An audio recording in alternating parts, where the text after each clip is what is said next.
श्री गुरु ग्रंथ साहिब पृष्ठ नंबर 843 844। बिलावलू महिला। मैं मन चाहू घना साची विगासी राम, मोही प्रेम पिरे प्रभु अविनासी राम। अविक्तो हरि नाथु नाथ तिसे भावै सो थीये, कृपालु सदा दयालु दाता जिया अंदरी तू जिये। मैं आधारू तेरा तू खसमु मेरा, मैं ताणु तकिया तेरो, साची सूचा सदा नानक गुरस दी झगरू निबेरो। उपरोक्त अमृतवाणी में श्री नानक साहेब जी कह रहे हैं कि अविनाशी पूर्ण परमात्मा नाथों का भी नाथ है, अर्थात देवों का भी देव है, यानी सर्व प्रभुओं श्री ब्रह्मा जी, श्री विष्णु जी, श्री शिव जी तथा ब्रह्म व परब्रह्म पर भी नाथ है, अर्थात स्वामी है। मैं तो सच्चे नाम को हृदय में समा चुका हूँ। हे परमात्मा, सर्व प्राणियों का जीवन आधार भी आप ही हो।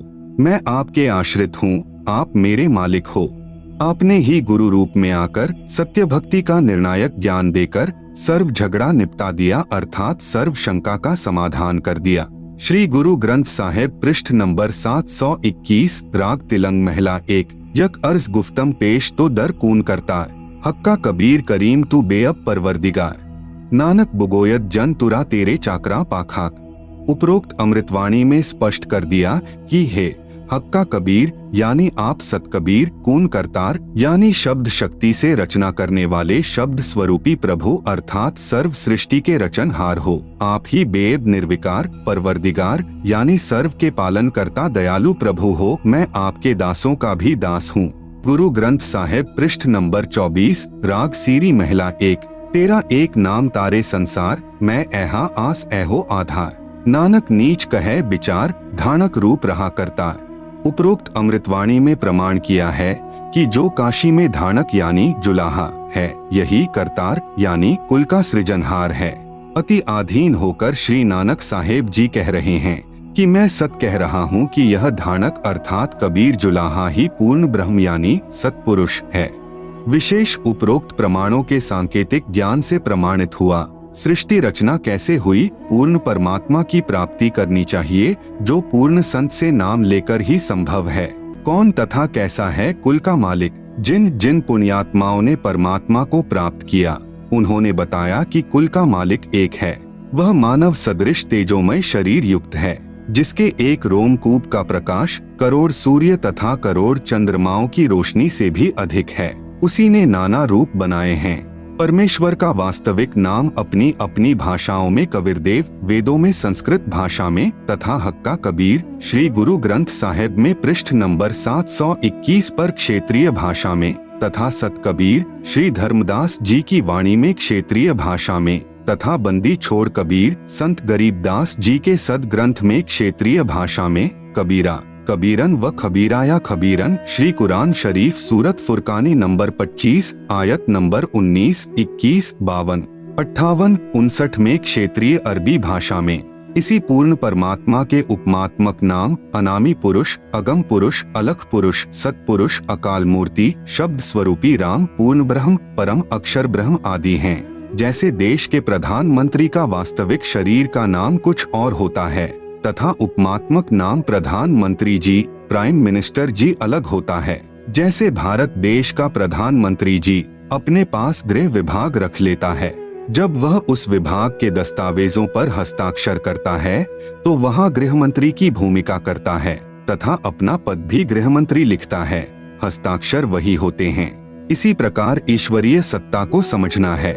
जिन संतों व ऋषियों को परमात्मा प्राप्ति नहीं हुई, उन्होंने अपना अंतिम अनुभव बताया है कि प्रभु का केवल प्रकाश देखा जा सकता है, प्रभु दिखाई नहीं देता क्योंकि उसका कोई आकार नहीं है तथा शरीर में धुन सुनना आदि प्रभु भक्ति की उपलब्धि है। आओ विचार करें। जैसे कोई अंधा अन्य अंधों में अपने आप को आँखों वाला सिद्ध किए बैठा हो और कहता है कि रात्रि में चंद्रमा की रोशनी बहुत सुहावनी मन भावनी होती है, मैं देखता हूँ। अन्य अंधे शिष्यों ने पूछा कि गुरुजी चंद्रमा कैसा होता है? चतुर अंधे ने उत्तर दिया कि चंद्रमा तो निराकार है, वह दिखाई थोड़े ही दे सकता है। कोई कहे सूर्य निराकार है, वह दिखाई नहीं देता। रवि स्वप्रकाशित है, इसलिए उसका केवल प्रकाश दिखाई देता है। गुरुजी के बताए अनुसार शिष्य 2.5 घंटे सुबह तथा 2.5 घंटे शाम आकाश में देखते हैं, परंतु कुछ दिखाई नहीं देता। स्वयं ही विचार विमर्श करते हैं कि गुरुजी तो सही कह रहे हैं, हमारी साधना पूरी 2.5 घंटे सुबह शाम नहीं हो पाती, इसलिए हमें सूर्य तथा चंद्रमा का प्रकाश दिखाई नहीं दे रहा। चतुर गुरुजी की व्याख्या पर आधारित होकर उस चतुर अंधे की यानी ज्ञानहीन व्याख्या के प्रचारक करोड़ों अंधे यानी ज्ञानहीन हो चुके हों। फिर उन्हें आंखों वाला यानी तत्वदर्शी संत बताए कि सूर्य आकार में है और उसी से प्रकाश निकल रहा है, इसी प्रकार चंद्रमा से प्रकाश निकल रहा है। नेत्रहीनों, चंद्रमा के बिना रात्रि में प्रकाश कैसे हो सकता है? जैसे कोई कहे कि ट्यूब लाइट देखी, फिर कोई पूछे कि ट्यूब कैसी होती है जिसकी आपने रोशनी देखी है। उत्तर मिले कि ट्यूब तो निराकार होने के कारण दिखाई नहीं देती, केवल प्रकाश देखा जा सकता है। विचार करें, ट्यूब बिना प्रकाश कैसा? यदि कोई कहे कि हीरा स्वप्रकाशित होता है, फिर यह भी कहे कि हीरे का केवल प्रकाश देखा जा सकता है, क्योंकि हीरा तो निराकार है, वह दिखाई थोड़े ही देता है, तो वह व्यक्ति हीरे से परिचित नहीं है, फोकट जौहरी बना है। जो परमात्मा को निराकार कहते हैं तथा केवल प्रकाश देखना तथा धुन सुनना ही प्रभु प्राप्ति मानते हैं, वे पूर्ण रूप से प्रभु तथा भक्ति से अपरिचित हैं। जब उनसे प्रार्थना की कि कुछ नहीं देखा है, तुमने अपने अनुयायियों को भ्रमित करके दोषी हो रहे हो। न तो आपके गुरुदेव के तत्व ज्ञान रूपी नेत्र हैं और न ही आपको, इसलिए दुनिया को भ्रमित मत करो। इस बात पर सर्व ज्ञान रूपी नेत्रों के अंधों ने लठ उठा लिए कि हम तो झूठे, तू एक सच्चा। आज वही स्थिति संत रामपाल जी महाराज के साथ है। इस विवाद का निर्णय कैसे हो कि किस संत के विचार सही हैं, किसके गलत हैं? मान लीजिए जैसे किसी अपराध के विषय में 5 वकील अपना विचार व्यक्त कर रहे हैं। एक कहे कि इस अपराध पर संविधान की धारा 301 लगेगी, दूसरा कहे 302, तीसरा कहे 304, चौथा कहे 306 तथा 5वां वकील 307 को सही बताए। ये पांचों ठीक नहीं हो सकते, केवल एक ही ठीक हो सकता है, यदि उसकी व्याख्या अपने देश के पवित्र संविधान से मिलती है। यदि उसकी व्याख्या भी संविधान के विपरीत है तो पांचों वकील गलत हैं। इसका निर्णय देश का पवित्र संविधान करेगा, जो सर्व को मान्य होता है।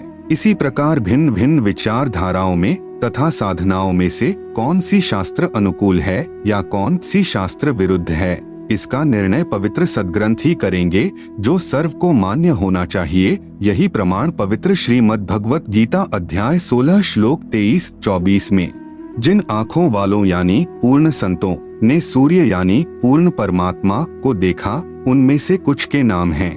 नंबर 1 आदरणीय धर्मदास साहेब जी, नंबर 2 आदरणीय दादू साहेब जी, नंबर 3 आदरणीय मलूक दास साहेब जी, नंबर 4 आदरणीय गरीबदास साहेब जी, नंबर 5 आदरणीय नानक साहेब जी, नंबर 6 आदरणीय घीसा दास साहेब जी आदि।